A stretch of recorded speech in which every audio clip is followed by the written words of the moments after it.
Assalamualaikum warahmatullahi wabarakatuh. Saya Muhammad Tamin Roman Hakim dari Wirasena Cakrabuana akan mendeskripsikan tentang ideologi Pancasila di negara Indonesia. Dalam pendeskripsiannya akan saya buat animasi, silakan dinikmati.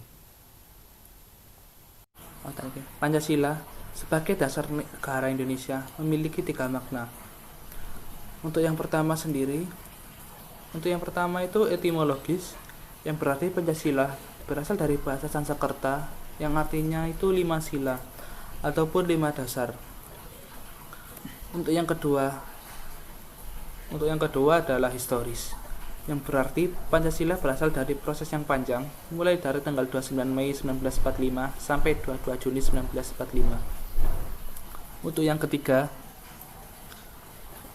adalah terminologis, yang berarti pada saat setelah merdeka tanggal 18 Agustus 1945, PPKI mengesahkan UUD 1945 dengan alinea 4 berisi rumusan Pancasila. Selain menjadi ideologi negara, Pancasila itu juga menjadi sebuah dasar bagi negara Indonesia. Apakah dasar itu? Yaitu merupakan landasan bagi penyelenggara negara dan pelaksana sistem pemerintahan yang memiliki kedudukan tertinggi dan sebagai sumber dari segala sumber hukum.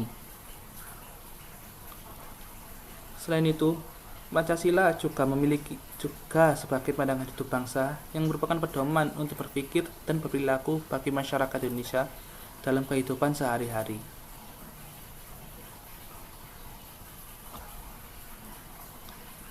Lalu, apakah kelima sila tersebut?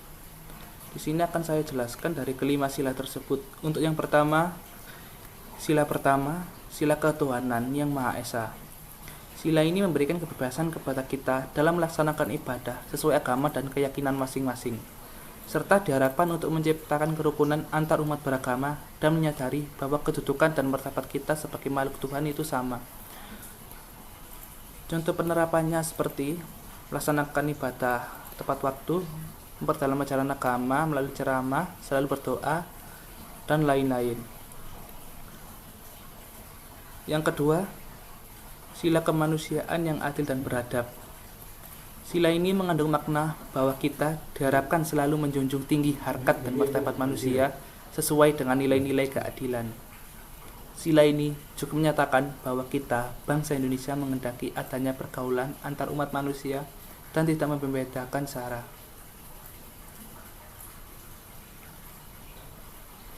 Untuk contoh penerapannya sendiri, seperti saling mencintai dan menghargai antar umat manusia, saling tolong-menolong antar sesama manusia, menghormati hak dan kebebasan orang lain, dan juga gemar melakukan kegiatan-kegiatan sosial.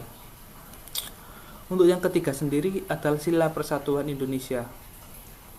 Kita sebagai bangsa Indonesia itu wajib mencintai tanah air Indonesia dengan tidak berlebihan. Artinya kita mampu menganggap bahwa semua manusia memiliki harkat dan martabat yang sama. Contohnya, selalu mendahulukan kepentingan umum di atas kepentingan pribadi maupun golongan. Turut menjaga rasa kekeluargaan dan keharmonisan keluarga. Mau bergaul dengan siapa saja tanpa membeda-bedakan sara. Untuk yang keempat sendiri, sila kerakyatan yang dipimpin oleh hikmat kebijaksanaan dalam permusyawaratan perwakilan, yang mengandung makna bahwa dalam menyelesaikan masalah sebaiknya dimusyawarakan, dan dalam musyawarah itu harus dilandasi oleh akal sehat dan hati nurani yang luhur sehingga keputusan musyawarah dapat dipertanggungjawabkan secara moral. Dari sila 4 ini kita belajar kalau seumpama dalam kelompok kecil, sedang maupun besar kita ada masalah, lebih baik diselesaikan secara musyawarah. Untuk penerapannya sudah saya catat di sini.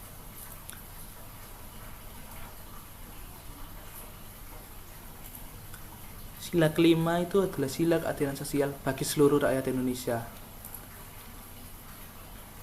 yang berarti dalam sila ini kita diharapkan mampu bersikap dan berbuat seakan-akan orang lain itu adalah anggota keluarga kita.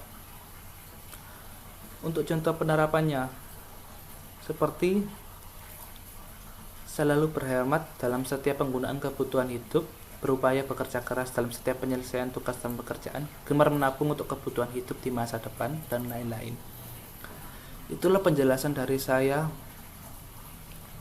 Mungkin beberapa akan ada yang kurang atau kelebihan, bisa ditambahkan ataupun dikurangi.